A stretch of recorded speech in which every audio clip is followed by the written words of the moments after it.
नमस्कार साथियों, स्वागत है आपका विजन एग्री एकेडमी में। आज हम लेकर आए हैं आपके लिए यूपी ट्रिपल एससी एजीटीए कृषि प्राविधिक सहायक का सेट नंबर 19। अभी तक हमारे जो है 18 प्रैक्टिस सेट हो चुके हैं और जिसने जो 18 प्रैक्टिस सेट नहीं देखे हैं तो प्लेलिस्ट बनी हुई है आपकी 50 सेट के नाम से, ठीक है। तो वहाँ पर जाकर आप जो है 18 सेट पेपर देख सकते हैं, ठीक। और साथ में साथ आप लोगों के लिए खुशखबरी ये है कि एक तारीख से कंटिन्यू आपका ब्रह्मास्त्र सेट पेपर शुरू होने जा रहे हैं, ठीक है। जिसका पीडीएफ तो पेड है, मतलब कि अगर कि किसी को पीडीएफ चाहिए तो वो तो पेड मिलेगा, लेकिन यदि आपको जो है यूट्यूब पर क्लासेस जो रहेंगी या वीडियो सॉल्यूशन रहने वाला है वो फ्री ऑफ कॉस्ट रहने वाला है आपको, ठीक है। तो बढ़िया से जो है विजन एग्री एकेडमी को अभी तक सब्सक्राइब नहीं किया तो सब्सक्राइब कर लीजिए और नीचे लिंक मिल जाएगा डिस्क्रिप्शन में विजन एग्री एकेडमी की वेबसाइट प्लस ऐप का, तो उसको भी डाउनलोड कर लीजिए। बढ़िया से जो है अट्रैक्टिव कोर्सेस मिलेंगे आपको और अच्छे से टेस्ट सीरीज हैं, साथ में साथ आपके पीडीएफ कोर्स हैं, वीडियो कोर्स हैं, लाइव क्लासेस हैं, सारा कुछ आपको जो है विजन एग्री एकेडमी अब लेके आने वाला है, ठीक है। तो यूपी ट्रिपल एससी एजीटीए 2024 कृषि प्राविधिक सहायक प्रैक्टिस सेट पेपर नंबर 19 कृषि प्लस कंप्यूटर प्लस यूपीजी के नए परीक्षा पैटर्न पर आधारित है, ठीक है। तो सबसे पहले बात कर लेते हैं भैया, थोड़ा सा प्रमोशन तो देखो बनता है आप लोगों को। जब तक हम बताएंगे नहीं कि हमारे कोर्स कौन कौन से, तब तक पता कैसे चलेगा, है ना, पता कैसे चलेगा, ठीक है। तो पहला कोर्स है हमारा complete syllabus PDF notes bundle. आपका जो है सेट पेपर सेशन शुरू करने वाले हैं, लेकिन थोड़ा सा आपको बताए दे रहे हैं इनके बारे में कि फीचर्स क्या क्या मिलने वाले हैं इसमें, ठीक। तो जो आपका complete syllabus PDF notes bundle है, इसमें आपके कृषि का कंप्लीट सिलेबस, जो भी आपका सिलेबस है बिल्कुल से आपके सिलेबस के अकॉर्डिंग नोट्स, ना तो देखो यहाँ वहाँ का कुछ नहीं मिलने वाला, बस आपको सिलेबस के अकॉर्डिंग 1200 से 1500 पेजेस के नोट्स मिलने वाले हैं, ठीक। साथ में साथ क्या मिलने वाला है भैया, कंप्यूटर के पीडीएफ नोट्स मिलने वाले हैं, उत्तर प्रदेश सामान्य ज्ञान के पीडीएफ नोट्स मिलने वाले हैं, ठीक। और साथ ही साथ 5000 प्लस वस्तुनिष्ठ प्रश्न मिलने वाले हैं और 30 सेट पेपर मिलने वाले हैं मात्र 499 रुपये में। कितने में? 499 में। यह जो है माध्यम कौन सा रहेगा? हिंदी रहेगा। और साथ में साथ इसमें जो है आप डाउनलोड करके प्रिंट भी करवा सकते हैं। आप ऐप के अंदर तो पढ़ ही सकते हैं, साथ ही साथ उसे प्रिंट भी करवा सकते हैं, जिसकी वैलिडिटी आपकी कब तक रहने वाली है? आपकी वैलिडिटी रहेगी, वो रहेगी आपकी 1 ईयर। 1 ईयर जो है वैलिडिटी रहने वाली है और ये प्रिंटेड फॉर्म में आपको नोट्स मिलने वाले हैं, कंप्लीट पीडीएफ सिलेबस नोट्स, ठीक। आगे बात करें, अगला है आपका ब्रह्मास्त्र सेट पेपर 60 सेट पेपर। हमने आपको बताया था कि ब्रह्मास्त्र सेट पेपर लेके आने वाले हैं, 60 सेट पेपर मिलेंगे जो कि टॉपिक वाइज रहेंगे, ठीक है। इसमें पीडीएफ तो पेड है, पेड मतलब 249 रुपये की पीडीएफ मिलेगी आपको और बाकी जो वीडियो सॉल्यूशन है वो फ्री ऑफ कॉस्ट मिलने वाला है, यूट्यूब पर प्लस ऐप पर भी है ना। तो इसकी खास क्या है, 60 सेट पेपर मिलने वाले विथ वीडियो सॉल्यूशन, ठीक। संपूर्ण पाठ्यक्रम मतलब कि एक टॉपिक वाइज सेट पेपर कैसा होगा, उसमें भी आपके 100 क्वेश्चन रहेंगे, जिसमें से 65 आपके जो है कृषि के एक टॉपिक से और 15 क्वेश्चन आपके जो है एक टॉपिक आपके कंप्यूटर से और आपके 20 क्वेश्चन एक टॉपिक यूपीजीके से रहने वाले हैं। और साथ में साथ आपका इसको पूरा प्लान बता देंगे। 60 दिन का टारगेट बेस्ड सेट पेपर है, इसमें आपको पूरा प्लान दिया जाएगा कि पिछले 60 दिन में कौन कौन से सेट पेपर या टेस्ट पेपर आपके होने वाले हैं, ठीक। इसमें 40 जो है topic wise set full set हैं, 20 फुल लेंथ सेट है और video solution plus 60 plus test है, प्रिंटेबल पीडीएफ है। ये भी कैसी है आपकी? प्रिंटेबल, आसानी से आप इसे प्रिंट करवा सकते हैं कहीं से भी, क्लियर, ठीक है। अगला है आपका जो है फ्री है, ठीक। यूपी ट्रिपल एससी एजीटीए कृषि प्राविधिक सहायक बनने का सपना होगा अब साकार, क्योंकि फ्री लाइव क्लासेस आपके लिए लेकर आने वाले हैं।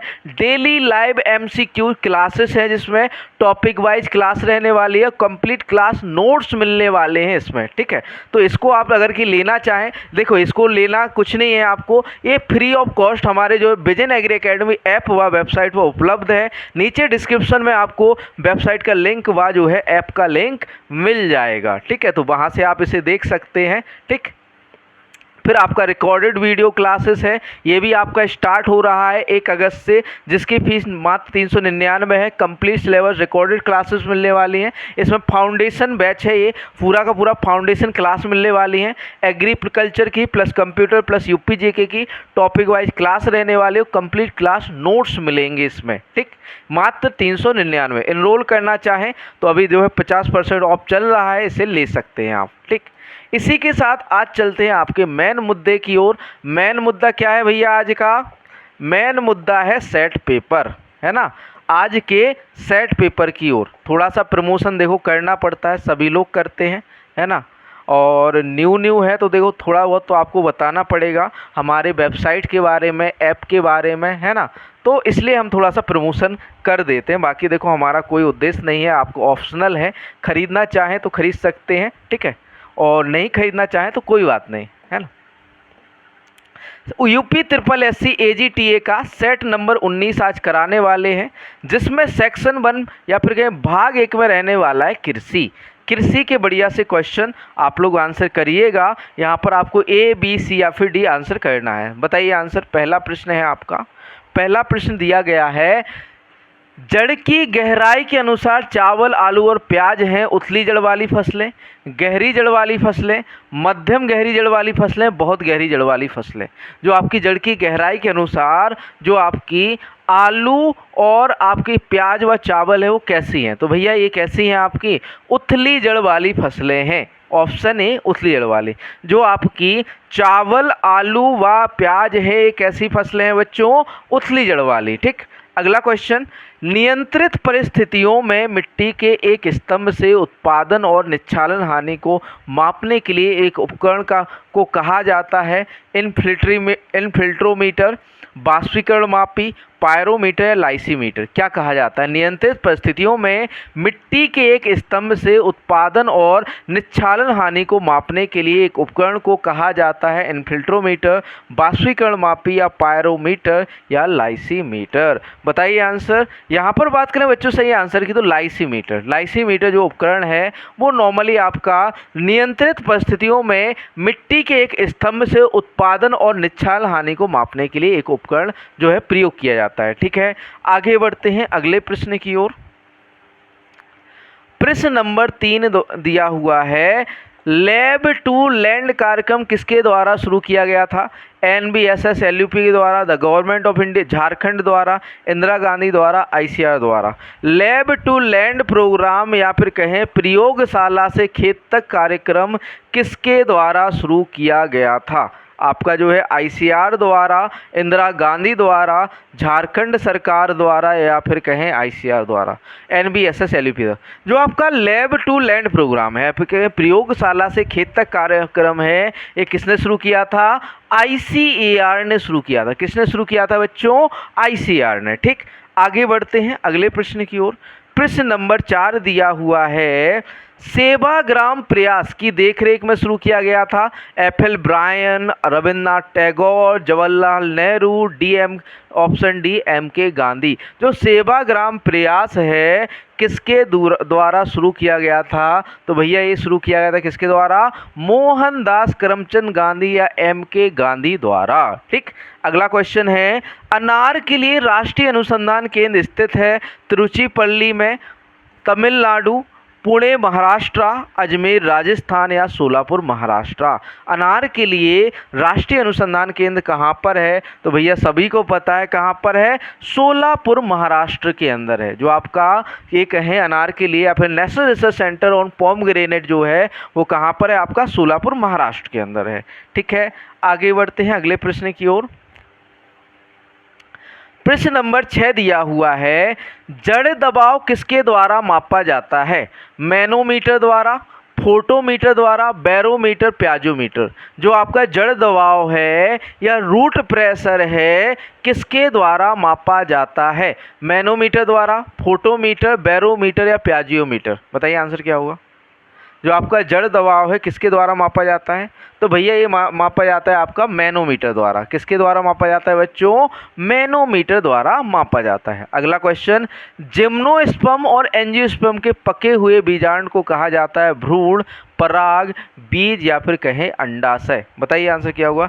जिम्नोस्पर्म और एंजियोस्पर्म के पके हुए बीजांड को क्या कहा जाता है? भैया वो कहा जाता है आपका बीज। ठीक, क्या कहा जाता है? बीज कहा जाता है। जिम्नोस्पर्म और एंजियोस्पर्म के पके हुए भाग को क्या कहा जाता है? बीज कहा जाता है। अगला क्वेश्चन, निषेचित बीजांड जिससे एक नया पौधा निकलता है, भ्रूण, पराग या फिर बीज या अंडाशय। निषेचित बीजांड जिससे एक नया पौधा बनता है उसे किसके नाम से जानते हैं? तो भैया वो है आपका बीज। नया पौधा किससे बनता है? आपका बीज से ही तो बनता है ना, सीड से बनता है। अगला क्वेश्चन है, क्वेश्चन नंबर 9 है, ग्लाइसिन मैक्स किसका वैज्ञानिक नाम है? तिल का, सोयाबीन का, सरसों या चना? तो भैया जो ग्लाइसिन मैक्स है सभी को पता है किसका है? सोयाबीन का है। किसका है? आपका सोयाबीन का है। सिसमम इंडिकम, क्या भैया? सिसमम इंडिकम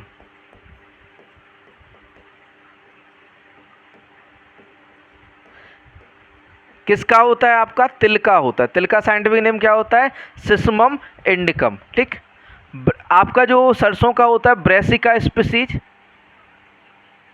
ब्रेसिका स्पीसीज। इसमें ब्रेसिका जुन्सिया भी आ जाता है, मेनली आपका ब्रेसिका जुन्सिया आ जाता है ना। ब्रेसिका जुन्सिया, ब्रेसिका कैरिनाटा, ब्रेसिका जुन्सिया होता है। चने का क्या होता है? सिसर एरिटिनम। सिसर, चने का जो होता है क्या होता है? सिसर arietinum.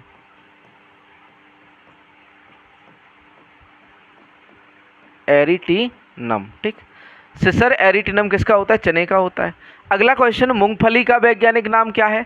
Helianthus annuus, Arachis hypogaea, Gossypium hirsutum, Linum usitatissimum. तो भैया मूंगफली का तो सबको पता है वैज्ञानिक नाम क्या होता है? अरेचिस हाइपोजिया होता है, अराचिस हाइपोजिया होता है। हेलियंथस एनस किसका होता है? सूरजमुखी का होता है। किसका होता है? सूरजमुखी का होता है हेलियंथस एनस। गॉसिपियम हिरसुटम किसका होता है? आपका कपास का होता है। कपास का क्या होता है? गॉसिपियम हिरसुटम होता है। लिनम यूसिस लैटिनिमम किसका होता है? आपका अलसी का होता है। किसका होता है भैया?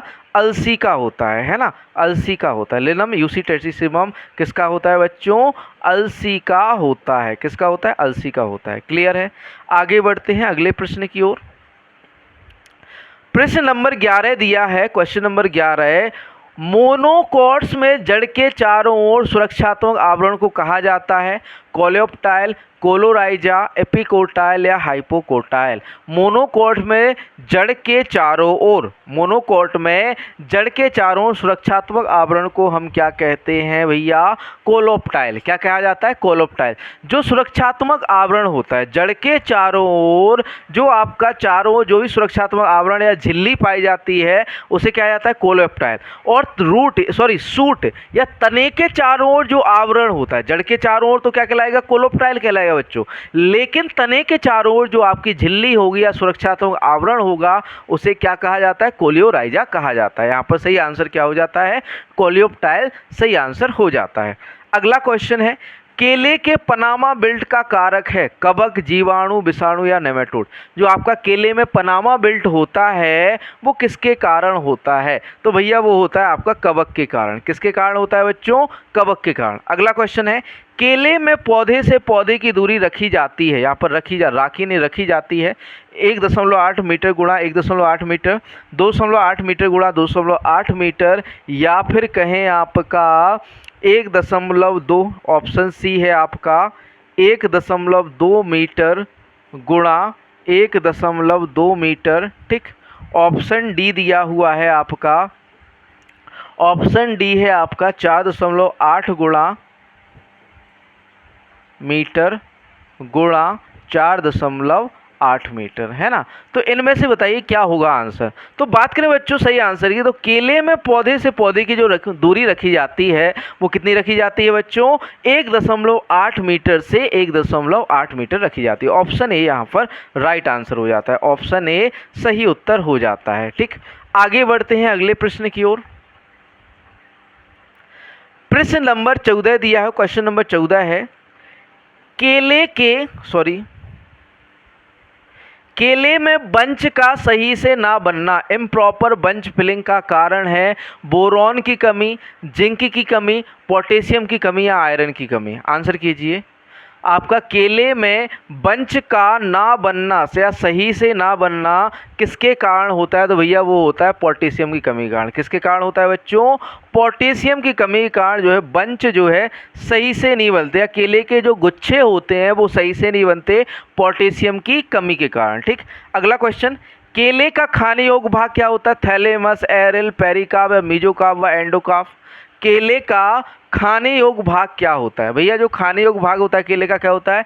मीजोकार्प या एंडोकार्प होता है। क्या होता है? मीजोकार्प व एंडोकार्प होता है केले का खाने योग्य भाग। अगला क्वेश्चन, निम्नलिखित में से किस एक में क्लोनल चयन सामान्य विधि है? आम में, केला, नींबू, अनानास।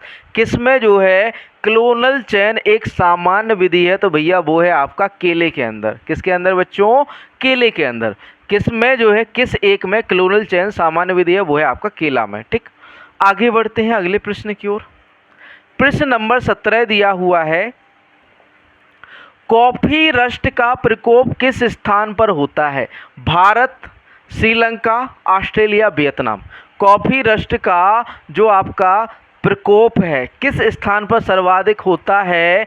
भारत के अंदर, श्रीलंका में, ऑस्ट्रेलिया या वियतनाम में। तो भैया श्रीलंका में होता है। कॉफी का जो है रस्ट का प्रकोप सर्वाधिक कहाँ पर होता है बच्चों? श्रीलंका के अंदर होता है। कहाँ पर होता है बच्चों? श्रीलंका के अंदर। अगला क्वेश्चन, शुद्ध कल्चर तकनीकों के जनक कौन है? आपका जो प्योर कल्चर टेक्निक है, क्या भैया? Pure culture, pure culture technique है ना, टेक्निक है। इसके जो जनक है वो कौन है? ब्रोफेल्ड है, मेहता है, प्रीबोस्ट है, टिलेट है। बताइए आंसर। तो भैया शुद्ध कल्चर तकनीकों के जो जनक कहे जाते हैं वो ब्रीफेल्ड कहे जाते हैं। कौन कहे जाते हैं बच्चों? ब्रीफेल्ड कहे जाते हैं। ठीक, आगे बढ़ते हैं अगले प्रश्न की ओर। प्रश्न नंबर 19 दिया हुआ है, पहला माइक्रोस्कोप किसने विकसित किया? एंटोन डी वेरी ने, एच फ्लोर ने, ब्रीफिल्ड ने, एंटोन वॉन लीeuwenhoek ने। पहला माइक्रोस्कोप किसने विकसित किया था? तो भैया एंटोन वैन लीeuwenhoek ने किया था। पहला माइक्रोस्कोप किसने विकसित किया था? आपका एंटोन वैन लीeuwenhoek। अगला क्वेश्चन, क्वेश्चन नंबर 20 दिया हुआ है। प्रश्न नंबर 20 है, भारतीय फाइटोबैक्टीरियोलॉजी के जनक कौन है? भारतीय फाइटोबैक्टीरियोलॉजी के जनक कौन है? टी.ओ. डाइनर है, के.आर. कीर्तिकर हैं, एम.के. पटेल हैं, के.सी. मेहता। बताइए आंसर। आपके जो भारतीय फाइटोबैक्टीरियोलॉजी है उसके जनक कौन है? तो भैया वो हैं आपके एम.के. पटेल। एम.के. पटेल को भारतीय फाइटोबैक्टीरियोलॉजी के जनक के रूप में जाना जाता है। किसे? आपका एम.के. पटेल। अगला क्वेश्चन, क्वेश्चन नंबर जो है 21 दिया हुआ 21, उफरा रोग नेमेटोड के कारण होता है और मुख्य रूप से किस फसल में होता है? उफरा रोग नेमेटोड के कारण होता है और मुख्य रूप से किस फसल में होता है? जौ में, धान, गेहूं या मक्का में। तो भैया उफरा रोग जो है नेमेटोड से होने वाला रोग है और यह किसके अंदर होता है? धान के अंदर होता है। डिटिलेंचस एंगस्टस के कारण होता है। किसके कारण? किस नेमेटोड के कारण होता है? डिटिलेंचस एंगस्टस नेमेटोड के कारण होता है। अगला क्वेश्चन, निम्नलिखित में से कौन सा एक प्याज और लहसुन का घातक कीट है? मिलीबग, थ्रिप्स, बल्बवेदक, इनमें से कोई नहीं। तो यहाँ पर भैया जो सही आंसर हो जाता है वो हो जाता है थ्रिप्स, जो है कोई जो है प्याज और लहसुन का एक घातक कीट है। ठीक, आगे चलते हैं। प्रश्न नंबर 23 की बात करते हैं। प्रश्न नंबर 23, बैगन में छोटी पत्ता रोग, लिटिल लीफ रोग किसके द्वारा प्रसारित होता है? मक्खी द्वारा, लीफ हॉपर द्वारा, सफ़ेद मक्खी या बीज द्वारा। बैंगन में छोटी पत्ता रोग या फिर कहें आपका जो है लिटिल लीफ जो है किसके द्वारा जो है प्रसारित होता है, या फिर कहें वेक्टर कौन है आपका लिटिल लीफ का? तो भैया वो है आपका कौन? Leaf hopper. लीफ हॉपर क्या करता है? आपको प्रसारित करता है किसके? आपके बैगन के छोटी पत्ता रोग को। अगला क्वेश्चन, प्रश्न नंबर 24 है, स्लिपरी बैंड का प्रयोग किसके लिए किया जाता है? फल मक्खी के लिए, बालों वाली कैटरपिलर के लिए, आम तना छेदक के लिए, आम मिलीबग के लिए। स्लिपरी बैंड का प्रयोग किसके लिए किया जाता है? तो भैया वो किया जाता है आम मिलीबग के लिए। किसके लिए किया जाता है आपका? आम की मिलीबग के लिए स्लिपरी बैंड का प्रयोग किया जाता है। स्लिपरी बैंड का प्रयोग किसके लिए किया जाता है आपका? आम की मिलीबग को कंट्रोल करने के लिए। ठीक, साथ में साथ आपको सभी को बता दिया है कि इस सेट पेपर के पीडीएफ जो आपका ऐप है, नीचे डिस्क्रिप्शन में लिंक मिल जाएगा, उसमें ये ऐप आपको जो है मिलेंगे। ठीक, ये आपके पेड हैं। ठीक, अगला क्वेश्चन है, क्वेश्चन नंबर 25 दिया है, बोर्डो मिश्रण का प्रयोग सामान्यतः नियंत्रण करने में होता है मृदु रोमिल आसिता, झुलसा, एंथ्रेक्नोज या उपयुक्त सभी। आपका जो ये कहें कि बोर्डोक्स मिक्सचर है या बोर्डो मिश्रण है, जिसे पीएमए मिलार्डेट ने खोजा था। किसने खोजा था? पीएमए मिलार्डेट ने खोजा था। किसके नियंत्रण करने में जो है आपका सामान्यतः प्रयोग होता है? मृदु रोमिल आसिता, डाउनी मिल्ड्यू, झुलसा, एंथ्रेक्नोज। तो भैया उपरोक्त सभी जो रोग जो दिए गए हैं उनके नियंत्रण के लिए हम बोर्डेक्स मिक्सचर का प्रयोग करते हैं। अगला क्वेश्चन, प्रश्न नंबर 26 है, इनमें से कौन सी फसल में बीटी जीन प्रथम बार प्रवेश कराया गया था? गेहूं में, गन्ना, कपास या मक्का? सबसे पहले बीटी जीन का प्रयोग किस में किया गया था? तो भैया कपास में किया था। सबसे पहले बीटी जीन किस में प्रवेश कराया गया था बच्चों? कपास के अंदर प्रवेश कराया गया था। ठीक है, आगे बढ़ते हैं। अगला प्रश्न है प्रश्न नंबर 27, 27वां प्रश्न है, संकर ओज का अधिकतम दोहन किसके रूप में होता है? संश्लिष्ट के रूप में, मिश्र किस्म के रूप में, संकर किस्मों के रूप में या बहुरेखित के रूप में? संकर ओज का अधिकतम दोहन किसके रूप में होता है? तो भैया संकर किस्म के रूप में होता है। किसके रूप में जो है होता है? क्रॉस वैरायटी या हाइब्रिड वैरायटी या फिर कहें संकर किस्म के रूप में सर्वाधिक दोहन होता है। किसका जो है आपका? संकर ओज का। किसका? संकर ओज का सर्वाधिक दोहन किस में होता है आपका? संकर किस्मों में होता है। ठीक, क्लियर इतना? आगे बढ़ते हैं अगले प्रश्न की ओर। प्रश्न नंबर 28 है, निम्नलिखित में से कौन अनुलेखन द्वारा उत्पादित होता है? आरएनए, डीएनए, प्रोटीन या हिस्टोन? निम्नलिखित में से कौन अनुलेखन द्वारा उत्पादित होता है? तो भैया वो होता है आपका, यहाँ पर आंसर जो है, जस्ट मिनट रुक जाना बच्चों।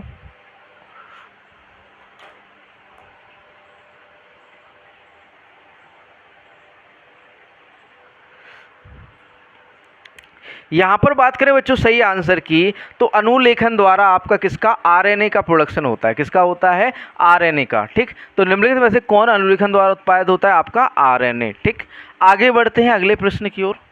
प्रश्न नंबर 29 दिया है 29, शुद्ध वंशक्रम सिद्धांत प्रतिपादित किया था जी.एस. सल ने, एम.एल.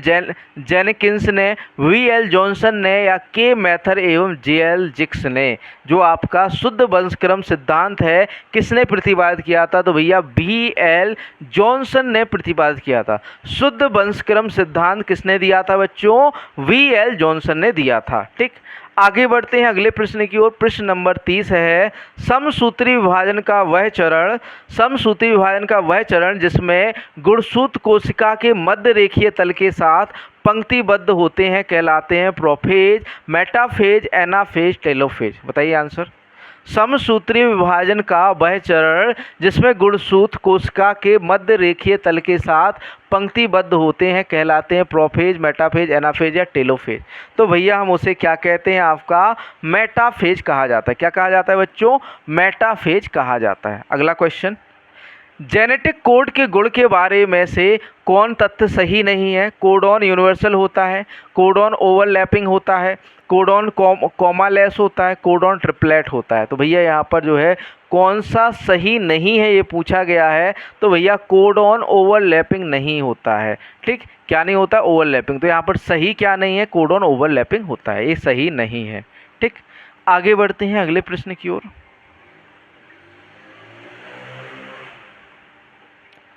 थोड़ा ज़्यादा ऊपर पहुंच गए हैं। प्रश्न नंबर 32, 32 क्वेश्चन दिया हुआ है, प्रश्न नंबर 32 दिया है, 32वां प्रश्न दिया हुआ है। केंद्रक के बाहर आरएनए में कोड के क्षार पर प्रोटीन संश्लेषण होता है। संश्लेषण, प्रतिलेखन, अनुवाद या प्रतिकृतियन। केंद्रक के बाहर आरएनए में कोड के क्षार पर प्रोटीन संश्लेषण होता है। संश्लेषण, प्रतिलेखन, अनुवाद या प्रतिकृति। बताइए आंसर क्या होगा। ये आपके जो है जेनेटिक्स के जो है क्वेश्चन है, ठीक है। तो उसे भैया हम क्या कहते हैं, आपका अनुवाद कहते हैं, ट्रांसलोकेशन या फिर कहें अनुवाद कहते हैं, ठीक, ट्रांसलेशन कहते हैं, ठीक। अगला क्वेश्चन कोशिकीय श्वसन में ग्लाइकोलिसिस की प्रक्रिया में होती है।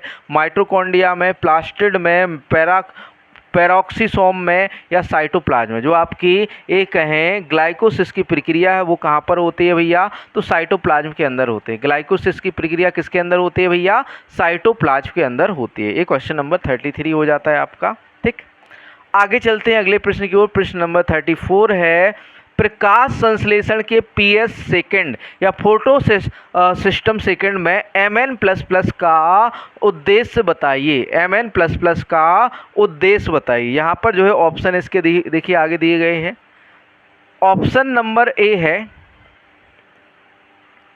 ऑप्शन नंबर ए है, देखिए ए दिया गया है, ऑक्सीजन की उत्पत्ति, RUBP कार्बोक्जिलिक का एक्टिव होना, ATP का बनना, NADP का रिडक्शन। तो भैया जो आपका PS सेकेंड सिस्टम, प्रकाश से PS जो फोटो सिस्टम सेकेंड है में Mn++ का उद्देश्य क्या है, ऑक्सीजन की उत्पत्ति करना। ऑक्सीजन की उत्पत्ति जो है Mn++ का क्या है, उद्देश्य है। अगला क्वेश्चन प्रश्न नंबर 35 दिया हुआ है, 35 प्रश्न है। प्रश्न नंबर 35 द्वारा दिया है, पौधों में बिंदु स्राव किसके द्वारा होता है। पौधों में बिंदु स्राव किसके द्वारा होता है, रंध्रों द्वारा, हाइडेथोडस द्वारा, ए और बी दोनों द्वारा, इनमें से कोई नहीं। जो आपके पौधों में बिंदु स्राव होता है वो किसके द्वारा होता है, तो भैया वो होता है हाइडेथोड्स द्वारा होता है। हाइडेथोड्स द्वारा बिंदु स्राव होता है। अगला क्वेश्चन, F/m का कार्बन नाइट्रोजन अनुपात है 20:1, 40:1, 50:1 या 80:1। जो F/m होता है, फार्म यार्ड मैन्योर होता है, उसका कार्बन नाइट्रोजन अनुपात क्या होता है, बताइए यहाँ पर A, B, C या फिर D। तो भैया जो आपका F/m है उसका कार्बन नाइट्रोजन अनुपात होता है 40:1 होता है। क्या होता है, 40:1 जो है F/m का क्या होता है, कार्बन नाइट्रोजन अनुपात होता है। आगे बढ़ते हैं अगले प्रश्न की ओर। प्रश्न नंबर 37 दिया है, पौधे के लिए ऊर्जा मुद्रा के रूप में कौन सा तत्व माना जाता है, फास्फोरस, नाइट्रोजन, मोलिब्डेनम या पोटेशियम। तो भैया ऊर्जा मुद्रा कौन है भैया, ऊर्जा का स्थानांतरण कौन करता है, फास्फोरस करता है ना। तो ऑप्शन ए यहाँ पर फास्फोरस सही आंसर हो जाता है। अगला क्वेश्चन, मूल स्लैग एक है बेसिक स्लैग, यहाँ पर है बेसिक स्लैग है एक तरह का फॉस्फेट चूना, डबल सिलिकेट और फॉस्फेट चूना, आयरन फॉस्फेट। बताइए बेसिक स्लैग क्या है, बेसिक स्लैग क्या होता है, बताइए क्या होता है। एक बात करें भैया बेसिक स्लैग की तो डबल सिलिकेट और फॉस्फेट चूना है। क्या है भैया, डबल सिलिकेट और फॉस्फेट चूना है आपका बेसिक स्लैग, ठीक। ऑप्शन सी यहाँ पर सही आंसर हो जाता है, ठीक। आगे बढ़ते हैं अगले प्रश्न की ओर।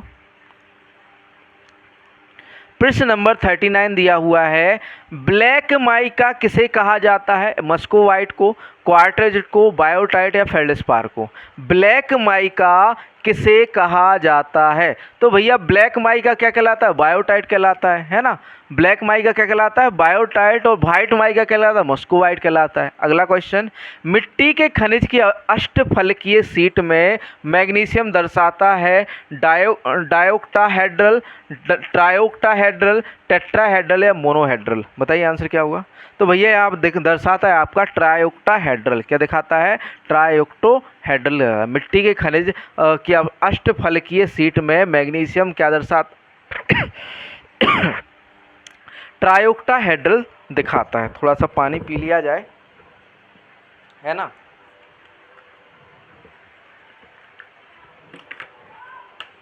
3 बजे एक और क्लास लाइव है आपकी टॉपिक वाइज, है ना, तो वो भी ज्वाइन करनी है आप लोगों को। अगला क्वेश्चन है क्वेश्चन नंबर 41 दिया हुआ है। बढ़ते हैं अगले प्रश्न की ओर। प्रश्न नंबर 41 दिया हुआ है कि भैया मिट्टी में जनसंख्या के अनुसार कौन सही है? बैक्टीरिया, एक्टिनोमाइसीटी, कवक, कवक, एक्टिनोमाइसीटी, बैक्टीरिया, एक्टिनोमाइसीटी, कवक, बैक्टीरिया, इनमें से कोई नहीं।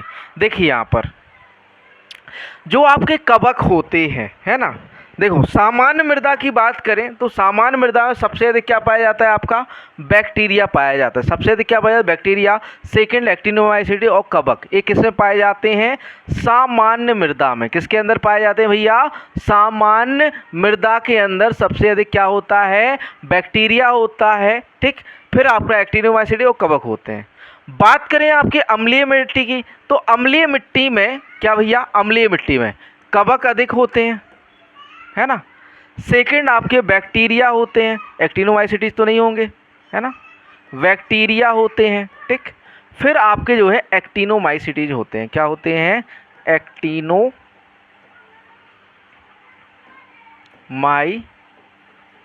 होते हैं।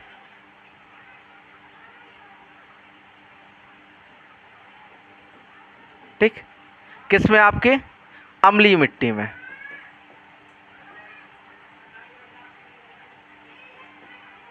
किसमें? आपका अम्लीय मिट्टी में। ठीक, अम्लीय मिट्टी में सबसे ज़्यादा जनसंख्या किसकी होती है? कवक की होती है। सेकंड बैक्टीरिया और थर्ड आपका एक्टिनोमाइसीटीज। और बात करें आपकी क्षारीय मिट्टी की तो क्षारीय मिट्टी में तो एक्टिनोमाइसीटीज अधिक होते हैं। ठीक, फिर उसके बाद होता है बैक्टीरिया, फिर होता है आपका कवक। ठीक, तो ये किसके अंदर होता है? क्षारीय मृदा में। किसके अंदर होता है?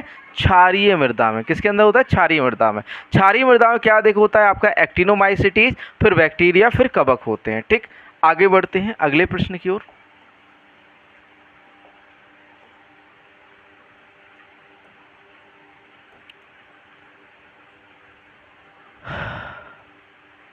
प्रश्न नंबर 42, क्वेश्चन नंबर 42 है जैविक मिट्टी में वजन के हिसाब से कार्बनिक पदार्थ की, जैविक मिट्टी में वजन के हिसाब से कार्बनिक पदार्थ की मात्रा है।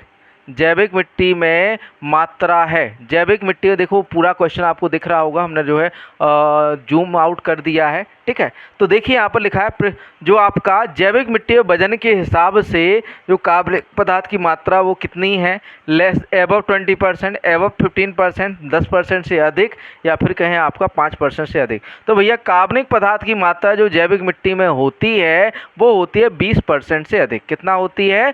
20% से अधिक। तो ऑप्शन ए यहाँ पर सही आंसर हो जाता है। ऑप्शन ए 20% से अधिक। किसमें? आपका जैविक मिट्टी में वजन के हिसाब से कार्बनिक पदार्थ की क्या मात्रा क्या होती है? 20% से अधिक होती है। ठीक है, अगला क्वेश्चन है प्रश्न नंबर 43 है। 43वां प्रश्न लिखा हुआ है मिट्टी की घटती उम्र का सही क्रम कौन सा है? अल्टीसोल, अल्फीसोल, मॉलीसोल, एंटीसोल। अल्फीसोल, अल्टीसोल, मॉलीसोल, एंटीसोल, एंटीसोल, मॉलीसोल, अल्फीसोल, अल्टीसोल, या फिर कहें ए सभी। बताइए आंसर क्या होगा? तो भैया मिट्टी की घटती उम्र का सही क्रम क्या है? अल्टीसोल्स, अल्फीसोल, मॉलीसोल और एंटीसोल। ठीक, तो ये आपका घटती जो है मृदा के जो घटता क्रम है, या फिर कहें उम्र का जो है सही घटता क्रम हो जाता है। आगे बढ़ते हैं, यहाँ पर ऑप्शन ए सही आंसर हो जाता है। 43 का ए हो जाएगा सही आंसर। ठीक, आगे बढ़ते हैं।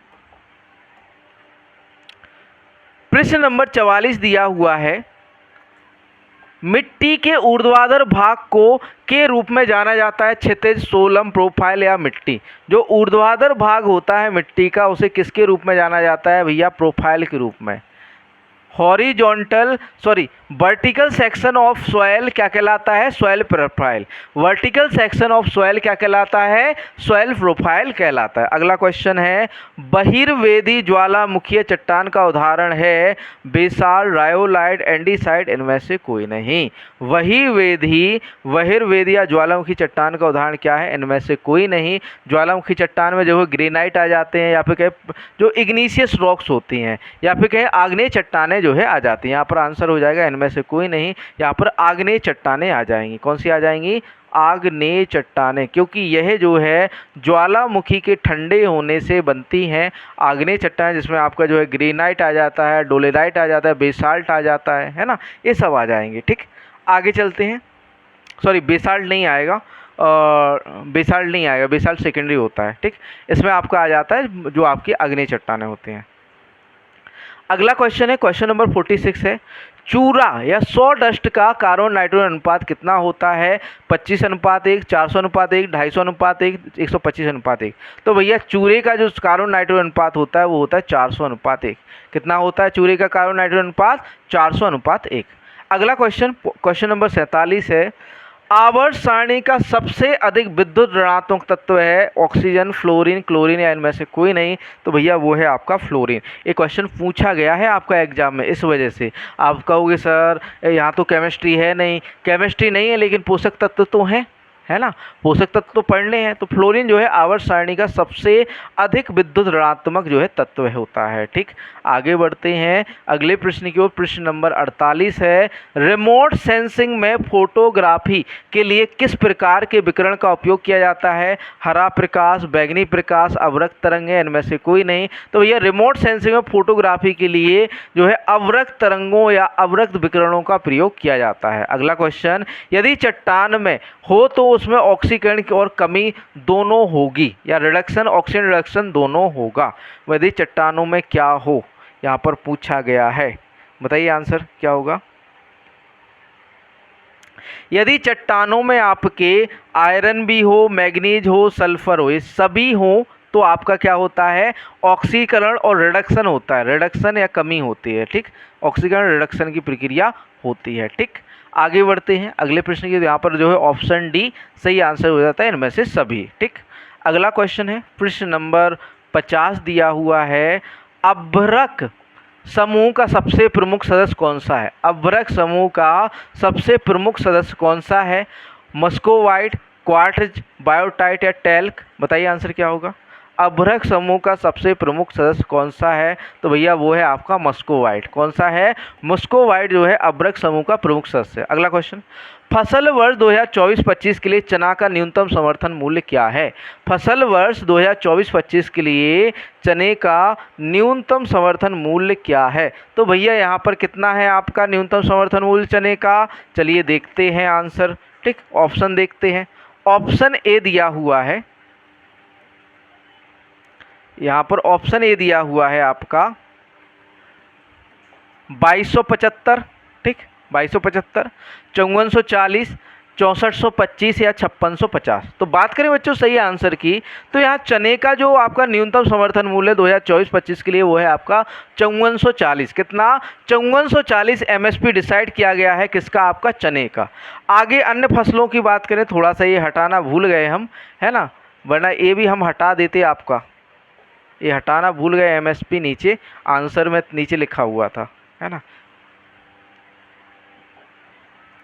देखिए यहाँ पर देखिए गेहूं का कितना है आपका रबी सीजन के लिए 2275 है, चना का 5440, मसूर का 6425, सरसों व रेपसीड का 5650 है, कुसुम का 5800 है और जौ का कितना है 1850 जो है करंट में एमएसपी या न्यूनतम समर्थन मूल्य है। आगे बढ़ते हैं अगले प्रश्न की ओर। प्रश्न नंबर 52 दिया है, 52 दिया हुआ है, उत्पादन की लागत का सिद्धांत प्रयोग करते हुए न्यूनतम की जा सकती है लाभ का नियम, अवसर मूल्यों का नियम, न्यूनतम मूल्य संयोजन का नियम, मूल्य सिद्धांत। उत्पादन लागत की यहाँ पर इकोनॉमिक्स आ जाती है, उत्पादन लागत का सिद्धांत प्रयोग करते हुए न्यूनतम की जा सकती है, तो भैया वो की जाती है न्यूनतम मूल्य संयोग का नियम। ठीक, किसका है? न्यूनतम मूल्य संयोग का नियम का सिद्धांत प्रयोग करके न्यूनतम की जा सकती है। अगला क्वेश्चन, क्वेश्चन नंबर 53 है, 53वां प्रश्न दिया हुआ है, पूर्व में प्रक्षेत्र आय व्यय तैयार करने को कहते हैं प्रक्षेत्र आय व्ययक, आंशिक आय व्ययक, प्रक्षेत्र योजना, पूर्व अभिव्यक्ति। बताइए आंसर क्या होगा यहाँ पर? ए, बी, सी या फिर डी? भैया उसे हम क्या कहते हैं? प्रक्षेत्र आय व्ययक कहा जाता है। जो आपका पूर्व में प्रक्षेत्र आय व्यय तैयार करने को क्या कहते हैं? प्रक्षेत्र आय व्ययक। ठीक, अगला क्वेश्चन है, क्वेश्चन नंबर 54 है, 54 दिया हुआ है, 54वां प्रश्न दिया हुआ है, कृषि प्रकार आधारित है तुलनात्मक लाभ के सिद्धांत पर, सम सीमांत आय के सिद्धांत पर, उत्पत्ति ह्रास के सिद्धांत पर, प्रतिस्थापन के सिद्धांत पर, या प्रतिस्थापन के सिद्धांत पर। बताइए आंसर। कृषि प्रकार आधारित है तो भैया तुलनात्मक लाभ के सिद्धांत पर। कृषि प्रकार किस पर आधारित है? तुलनात्मक लाभ के सिद्धांत पर आधारित है। अगला क्वेश्चन नंबर 55 है, 55 है। लेवी मूल्य लागू होता है किसानों पर, व्यापारियों पर, उपभोक्ताओं पर, बिचौलियों पर। लेवी का जो मूल्य होता है वो किस पर लागू होता है? तो भैया लेवी का मूल्य जो है व्यापारियों पर लागू होता है। किस पर लागू होता है? व्यापारियों पर। लेवी पे जो खरीदने वाले व्यापारी होंगे ना, उनको जो मूल्य लगा होता है वो व्यापारियों पर लगता है ना। अगला क्वेश्चन नंबर 56 है। ग्रामीण विकास कार्यक्रम संबंधित है स्वरोजगार से, रोजगार सृजन से, गरीबी उन्मूलन से, उपरोक्त सभी से। तो आपका जो कृषि एक है कि आपका जो ग्रामीण विकास कार्यक्रम है उपरोक्त सभी से, स्वरोजगार से, रोजगार सृजन से, गरीबी उन्मूलन, उपरोक्त सभी से जो है संबंधित है कौन? आपका ग्रामीण विकास कार्यक्रम। ठीक, आगे बढ़ते हैं अगले प्रश्न की ओर। प्रश्न नंबर 57 है। कृषि सखी योजना में लाभार्थी कौन है? महिला किसान, महिला किसान या किसान। ऑप्शन डी दिया हुआ है आपका शहरी महिलाएं या सरकार। तो बात करें बच्चों यहाँ सही आंसर की तो महिला किसान। जो आपकी कृषि सखी योजना है अभी अभी जो है प्रधानमंत्री द्वारा जून 2024 में वाराणसी से लॉन्च की गई है ना। तो महिला किसान इसमें लाभार्थी हैं किसमें? आपके कृषि सखी योजना में। ठीक, आगे बढ़ते हैं अगले प्रश्न की ओर। प्रश्न नंबर 58 है। कृषि सखी योजना की शुरुआत कब हुई? 15 जून 2018 को, 15 जून 2024 को, 10 जुलाई 2024 को, 15 मई 2024 को। तो भैया 15 जून 2024 को शुरुआत या लॉन्च की गई थी आपकी कौन सी? कृषि सखी योजना। ठीक, अगला क्वेश्चन है प्रश्न नंबर 59 दिया हुआ है। निम्न में से कौन सा दृश्य प्रसाधन है? कठपुतली का प्रदर्शन, स्लाइड्स, नाटक या बोलती गुड़िया। तो भैया कौन सा दृश्य साधन है? दृश्य प्रसाधन पूछा गया है यहाँ पर। तो भैया दृश्य प्रसाधन यहाँ पर है आपका स्लाइड्स। क्या है भैया? स्लाइड्स। देखो आपका कठपुतली का प्रदर्शन आपको दिखता भी है और सुनाई भी देता है। यहाँ पर दृश्य श्रव्य नहीं पूछा गया, यहाँ पर क्या पूछा है? दृश्य साधन। नाटक जो है दृश्य और श्रव्य है, बोलती गुड़िया एक श्रव्य साधन है। यहाँ पर सही आंसर क्या हो जाता है? स्लाइड्स हो जाता है। ठीक, अगला क्वेश्चन। कृषि विज्ञान केंद्र की सफलता का श्रेय किसे जाता है? डॉक्टर मंगल राय को, डॉक्टर चंद्रिका प्रसाद, मोहन सिंह मेहता या डॉक्टर परोदा। तो डॉक्टर चंद्रिका प्रसाद को। जो आपकी बुक है SR कांटवा या फिर कहें एक बुक आती है आपकी अरुण कात्यायन, उसमें डॉक्टर चंद्रिका प्रसाद दिया हुआ है ना। डॉक्टर चंद्रिका प्रसाद को कृषि विज्ञान की सफलता का श्रेय जाता है और ज़्यादातर जो है चंद्रिका प्रसाद ही है। ठीक, यहाँ पर सही आंसर क्या हो जाए? चंद्रिका प्रसाद, डॉक्टर चंद्रिका प्रसाद। आगे बढ़ते हैं अगले प्रश्न की ओर। क्वेश्चन नंबर 61 है। कान पत्तीनुमा गाय की किस नस्ल की मुख्य विशेषता है? साहिवाल, बैचौर, गिरिया, राठी। किस नस्ल के जो कान होते हैं वो पत्तीनुमा होते हैं? बताइए आंसर क्या होगा? किस नस्ल के कान पत्तीनुमा होते हैं? तो भैया गिर के होते हैं। गिर के जो है ना, जो कान होते हैं वो कैसे? पत्तीनुमा। और जो सींग होते हैं अर्धचंदाकार होते हैं। ये पूछा जाता है कि किस नस्ल के सींग जो है अर्धचंदाकार होते हैं, गिर के होते हैं। ठीक, अगला क्वेश्चन। कृत्रिम गर्भाधान विश्व में सर्वप्रथम हुआ था? भारत, इटली, USA, इनमें से कोई नहीं।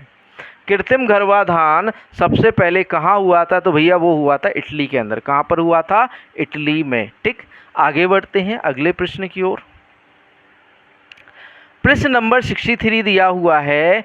सर्वाधिक वसा किस पशु के दूध में होती है? Fat percent. भैंस, गाय, भेड़ या ऊँटनी। तो सर्वाधिक जो फैट पाया जाता है वो भेड़ के दूध में पाया जाता है। सर्वाधिक वसा किस में होती है बच्चों? भेड़ के दूध में। अगला क्वेश्चन।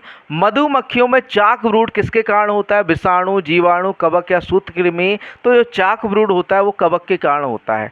आपका मधुमक्खियों में चाक ब्रूड किसके कारण होता है? आपका कवक के कारण। अगला क्वेश्चन। गाय का मैड काऊ या मैड काऊ रोग किसके कारण होता है? विषाणु, जीवाणु, प्रियोन या सूत्रकृमि। तो ये मैड काऊ जो रोग होता है वो आपका प्रियोन के कारण होता है। प्रियोन के कारण इसमें जो है आपकी गाय हुए पागलपन जैसे लक्षण आ जाते हैं। मैड काऊ इसे कहते हैं, प्रियोन के कारण होता है। किसके कारण होता है? प्रियोन के।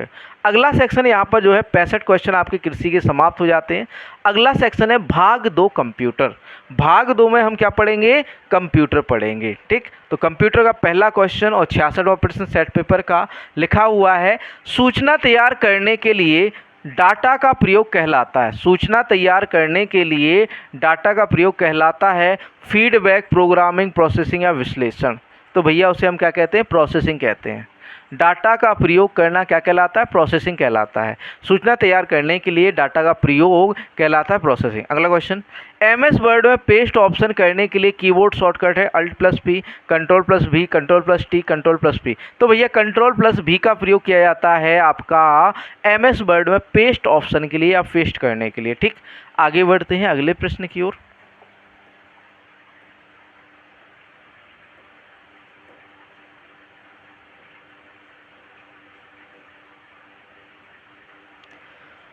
प्रश्न नंबर 68 है, निम्न में से कौन सी कंप्यूटर की विशेषता है? तीव्र गति, त्रुटि रहित कार्य, गोपनीयता, उपरोक्त सभी। तो यहाँ पर सही आंसर हो जाता है उपरोक्त सभी, क्योंकि सारी की सारी बातें, जैसे आपका तीव्र गति होती है कंप्यूटर की, त्रुटि रहित कार्य होता है, साथ ही साथ गोपनीयता रहती है। अगला क्वेश्चन, वे माइक्रो कंप्यूटर जिनमें IBM माइक्रो कंप्यूटर के समान ऑपरेटिंग विशेषता होती है IBM कहलाते हैं। डुप्लीकेट, क्लोन, प्रतियां, इनमें से कोई नहीं। तो भैया उन्हें हम क्या कहा जाता है? आपका क्लोन कहा जाता है। क्या कहा जाता है? क्लोन कहा जाता है। ठीक, जिसमें वे माइक्रो कंप्यूटर जिनमें IBM माइक्रो कंप्यूटर के समान ऑपरेटिंग विशेषता होती है, कौन से IBM कहलाते हैं?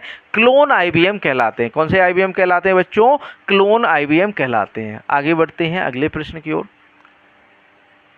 प्रश्न नंबर 70 दिया हुआ है, ट्रांजिस्टर कंप्यूटर पेश किए गए थे पहली पीढ़ी में, तीसरी पीढ़ी, दूसरी पीढ़ी या चौथी पीढ़ी में? ट्रांजिस्टर कंप्यूटर कब पेश किए गए थे? तो भैया दूसरी पीढ़ी में। दूसरी पीढ़ी में ट्रांजिस्टर आया था, पहली पीढ़ी में वैक्यूम ट्यूब था। आप सभी को पता है वैक्यूम ट्यूब का प्रयोग पहली पीढ़ी में हुआ था। दूसरी पीढ़ी में ट्रांजिस्टर थे। तीसरी पीढ़ी में IC थी। तीसरी पीढ़ी में क्या थे? आपके इंटीग्रेटेड सर्किट थे, IC थे। ठीक, अगला क्वेश्चन, क्वेश्चन नंबर 71 दिया हुआ है, निम्नलिखित में से कौन सा डिवाइस लैन नेटवर्क के साथ क्लाइंट को वायरलेस कनेक्टिविटी प्रदान करता है? Wireless network adapter, wireless switch, wireless gateway, wireless repeaters. बताइए आंसर क्या होगा? तो यहाँ पर सही आंसर हो जाएगा 71 का wireless network adapters. Wireless network adapters. ठीक, अगला क्वेश्चन, क्वेश्चन नंबर 72 है।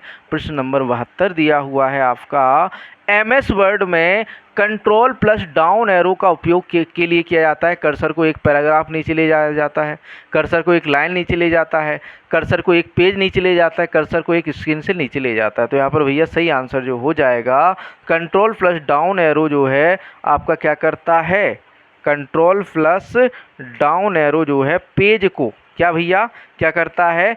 पेज को डाउन ले जाता है। किसको डाउन ले जाता है? आपका पेज को डाउन ले जाने का काम करता है। देखिए यहाँ पर सही आंसर की बात करें तो कर्सर को एक पेज नीचे ले जाता है। एक पेज कहाँ ले जाता है? नीचे। तो ऑप्शन सी यहाँ पर सही आंसर, कर्सर को एक पेज नीचे ले जाता है। ठीक, आगे चलते हैं। प्रश्न नंबर 73 दिया हुआ है। क्वेश्चन नंबर 73 है, MS एक्सेल में कौन सा फंक्शन नहीं है? सम, एवरेज, मैक्स या मिनिमम? कौन सा फंक्शन जो है MS एक्सेल में नहीं होता है? तो भैया एवरेज नहीं होता है। क्या नहीं होता है? एवरेज नहीं होता है। अगला क्वेश्चन, एक द्वितीयक विंडो है जो उपयोगकर्ताओं को कोई आदेश निष्पादित करने, उपयोगकर्ताओं से कोई प्रश्न पूछने या उपयोगकर्ताओं को जानकारी प्रदान करने की अनुमति देती है। मेन्यू बार, ड्रॉप डाउन सूची, विकल्प बॉक्स या डायलॉग बॉक्स? बताइए आंसर क्या होगा? तो उसे हम कहते हैं डायलॉग बॉक्स। क्या कहते हैं? Dialog box. ठीक, पर ऑप्शन डी सही आंसर हो जाता है। अगला क्वेश्चन, क्वेश्चन नंबर 75 दिया हुआ है। प्रश्न नंबर 75 है, कंप्यूटर में सबसे तेज हार्डवेयर डिवाइस है USB port, cache memory, laser printer, processor? Computer में सबसे तेज हार्डवेयर डिवाइस कौन सा है भैया? प्रोसेसर है। सबसे तेज चलता है कौन? आपका घोड़ी की तरह दौड़ता है, प्रोसेसर। अगला क्वेश्चन, मशीन लर्निंग को में लागू किया जाता है। मशीन लर्निंग को लागू किया जाता है आपका जो है ऑप्शन देखेंगे, मशीन लर्निंग को लागू किया जाता है ईमेल फिल्टरिंग में, फेस रिकग्निशन में, सेंटिमेंटल एनालिसिस उपरोक्त सभी में। तो यहाँ पर जो मशीन लर्निंग है आपका ईमेल फिल्टरिंग, फेस रिकग्निशन और आपका जो है सेंटिमेंटल एनालिसिस में उपरोक्त सभी में प्रयोग किया जाता है। अगला क्वेश्चन प्रश्न नंबर 77, प्रश्न नंबर 77, प्रश्न नंबर 77 है मशीन लर्निंग के 3 प्रकार क्या हैं? पर्यवेक्षित, पर्यवेक्षित नहीं और यथार्थवादी शिक्षा, सुदृढ़ीकरण, अपर्यवेक्षित और वास्तविक शिक्षा, पर्यवेक्षित, सुदृढ़ीकरण और वास्तविक शिक्षा, पर्यवेक्षित, अपर्यवेक्षित, सुदृढ़ीकरण या फिर कहें आपका सुदृढ़ीकरण सीखना। बताइए आंसर क्या होगा यहाँ पर, ए, बी, सी या फिर डी? क्या होगा सही उत्तर यहाँ पर? थोड़ा सा हमें गड़बड़ लग रही है, ऐसे लग रहा है ये सेट हम शायद पहले करवा चुके हैं, है ना। इसको मैं चेक कर लूँ, 1 मिनट, जस्ट मिनट मैं चेक कर लूँ पहले। जो आपको 18 सेट करवाया था, ठीक है, 18 नहीं करवाया, मतलब ये सेट नहीं करवाया अभी, सॉरी बच्चों, ये सेट अभी नहीं करवाया है ना, ये सेट अभी नहीं करवाया है।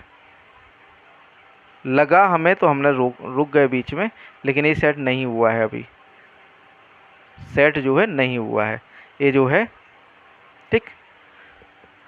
तो यहाँ पर बात करें बच्चों सही आंसर की, तो पर्यवेक्षित, अपर्यवेक्षित और शुद्धिकरण सीखना। सही आंसर क्या हो जाता है?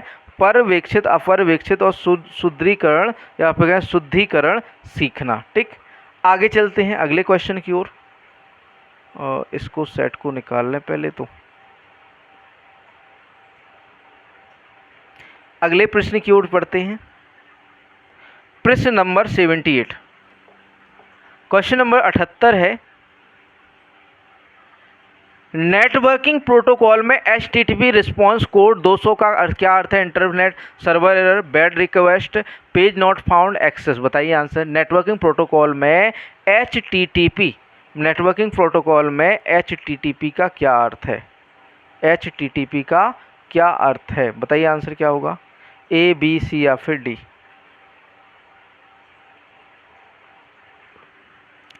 इंटरनेट सर्वर एरर या बैड रिक्वेस्ट या फिर कहें आपका पेज नॉट फाउंड, एक्सेस या सक्सेस, सॉरी सक्सेस। बताइए आंसर क्या होगा यहाँ पर, ए, बी, सी या फिर डी? बात करें बच्चों यहाँ सही आंसर की, तो यहाँ पर सही आंसर क्या हो जाता है? सक्सेस हो जाता है, ठीक। HTTP रिस्पांस कोड 200 का अर्थ क्या होता है? सक्सेस, ठीक। अगला क्वेश्चन, क्वेश्चन नंबर 79 दिया हुआ है ईथरनेट लैन किस टोपोलॉजी का उदाहरण है? Star topology, mesh topology, tree topology या बस टोपोलॉजी? तो आपका जो एक है नेटवर्किंग प्रोटोकॉल ईथरनेट लैन है वो कैसा है? बस टोपोलॉजी है। ईथरनेट किस टोपोलॉजी का उदाहरण है? बस टोपोलॉजी का। किसका उदाहरण है बच्चों? बस टोपोलॉजी का। अगला क्वेश्चन, दो कंप्यूटरों को कंप्यूटर नेटवर्क के बीच डेटा पैकेट को स्थानांतरित करने के लिए एक का उपयोग किया जाता है भैया, राउटर का प्रयोग किया जाता है। किसका प्रयोग किया जाता है बच्चों? राउटर का उपयोग किया जाता है। इसी के साथ 15 क्वेश्चन यहाँ पर कंप्यूटर के भी समाप्त हो जाते हैं। अगला पोर्शन है आपका उत्तर प्रदेश सामान्य ज्ञान, यूपी जी के। इसके आंसर भी बढ़िया से करिएगा, लिखिए। पहला क्वेश्चन है, पहला क्वेश्चन ये दिखा हुआ है, उत्तर प्रदेश में न्यूनतम क्षेत्रफल वाला जनपद है? संत कबीर नगर, गौतम बुद्ध नगर, अंबेडकर नगर या कानपुर नगर? तो भैया गौतम बुद्ध नगर। सबसे कम क्षेत्रफल वाला जिला कौन सा है आपका? गौतम बुद्ध नगर। अगला क्वेश्चन, बुंदेलखंड आर्थिक क्षेत्र में जनपदों की संख्या कितनी है? 5, 6, 7 या 8? तो आपके 7 जनपद हैं। बुंदेलखंड इकोनॉमिक एरिया में, बुंदेलखंड आर्थिक क्षेत्र में 7 जनपदों की संख्या कितनी है? 7 है, ठीक। यहाँ पर सही आंसर ऑप्शन सी 7 हो जाता है, ठीक। आगे बढ़ते हैं, अगला प्रश्न, प्रश्न नंबर 83 है उत्तर प्रदेश का कौन सा क्षेत्र आग कल्प की प्राचीन शैलों में से निर्मित है? शिवालिक, विंध्याचल, रोहिलखंड, बुंदेलखंड? तो भैया आग शैलों से कौन निर्मित है? आपका बुंदेलखंड है। कौन सा है भैया? बुंदेलखंड। अगला क्वेश्चन, उत्तर प्रदेश में नवाबगंज पक्षी विहार स्थित है? उत्तर प्रदेश में नवाबगंज पक्षी विहार कहाँ पर स्थित है? आपका ऑप्शन देखिए यहाँ पर दिए गए हैं। उत्तर प्रदेश में नवाबगंज पक्षी विहार, उत्तर प्रदेश में नवाबगंज पक्षी विहार गाजियाबाद, गोंडा, रायबरेली या उन्नाव? तो उत्तर प्रदेश में जो है आपका ये कह सकते हैं जो नवाबगंज पक्षी विहार है, कहाँ पर है? उन्नाव के अंदर है। जो नवाबगंज पक्षी विहार है वो कहाँ पर है? आपका जो है उन्नाव के अंदर। यहाँ पर सही आंसर हो जाता है उन्नाव। अगला क्वेश्चन, गंगा नदी उत्तर प्रदेश में किस जनपद से प्रवेश करती है? बिजनौर, मेरठ, सहारनपुर, जेपी नगर। तो भैया गंगा नदी हमारी सहारनपुर से प्रवेश करती है। कहाँ पर? उत्तर प्रदेश के अंदर। ठीक, आगे बढ़ते हैं अगले प्रश्न की ओर। प्रश्न नंबर 86 दिया हुआ है, उत्तर प्रदेश में परंपरागत भूमि मापन इकाई है कनाल, मारला, बीघा या धुर। तो भैया वहाँ बीघा है ना। उत्तर प्रदेश में परंपरागत भूमि मापन की इकाई कौन सी है? बीघा है। अगला क्वेश्चन, उत्तर प्रदेश में सर्वाधिक प्रतिशत कर्मचारी नियोजित हैं कृषि क्षेत्र में, उद्योग क्षेत्र में, सेवा क्षेत्र में, उद्योग एवं सेवा क्षेत्र में। तो भैया कृषि क्षेत्र में सर्वाधिक जो लोग जो है कार्यरत हैं किसके अंदर हैं? कर्मचारी हैं कृषि क्षेत्र के अंदर सर्वाधिक है। किस कहाँ पर है? आपके कृषि, सॉरी यहाँ पर एक आंसर गलत हो गया है, गंगा नदी वाला। गंगा नदी जो है हमारी कहाँ से निकलती है? बिजनौर से निकलती है। कहाँ से निकलती है बच्चों? बिजनौर से होते हुए उत्तर प्रदेश में प्रवेश करती है। कहाँ से होते हुए?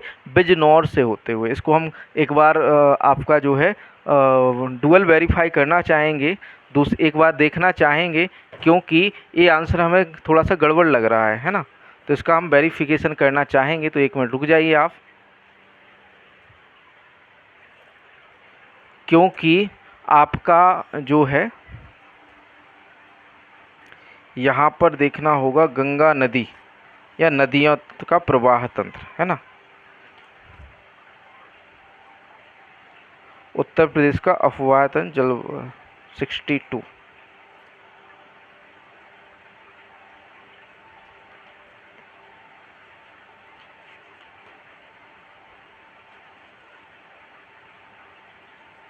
देखिए लिखा है गंगा नदी उत्तर प्रदेश में किस जनपद से प्रवेश करती है? बिजनौर से। सॉरी यहाँ पर जो है करेक्ट आंसर क्या होगा? बिजनौर होगा, है ना। 85 का बिजनौर होगा।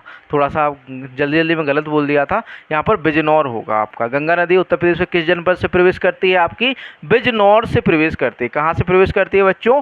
बिजनौर से। गंगा नदी कहाँ से प्रवेश करती है? याद रखना, बिजनौर से करती है। ठीक, आगे बढ़ते हैं अगले प्रश्न की ओर।